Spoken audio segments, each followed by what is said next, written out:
За решетку на 2 месяца. Оккупационный суд Севастополя арестовал Дмитрия Штыбликова, Алексея Бессарабова и Владимира Дудко. Всех троих ФСБ называет украинскими диверсантами. Уже есть реакция украинской власти.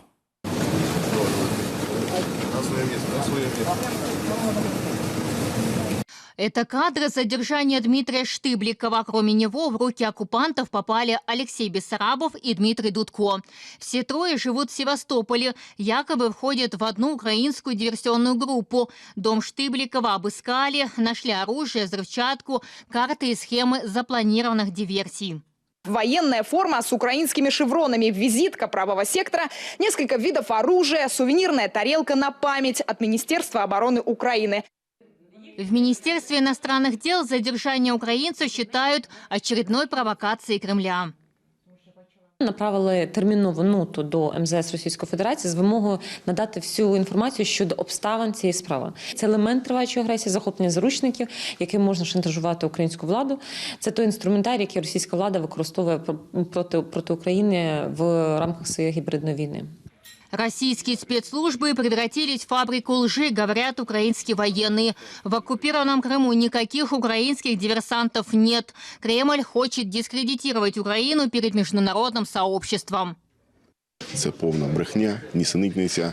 Це черговий раз доводить те, що російські спецслужби займаються підтасовкою фактів.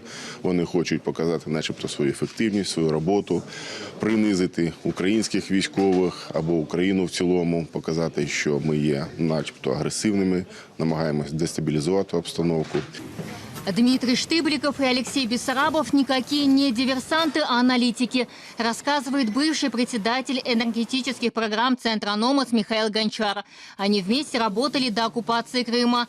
Задержанные севастопольцы решили остаться на полуострове и, по словам Гончара, пошли работать в коммерческие фирмы. Это в основном была экспертная, публичная, открытая работа. И, естественно, когда сейчас вот звучат эти обвинения в диверсанты, там, шпионы и так далее, то оно выглядит смешно на фоне того, что это были публичные люди, и в своем экспертном кругу, не только в Украине, но за рубежом, они были очень известны.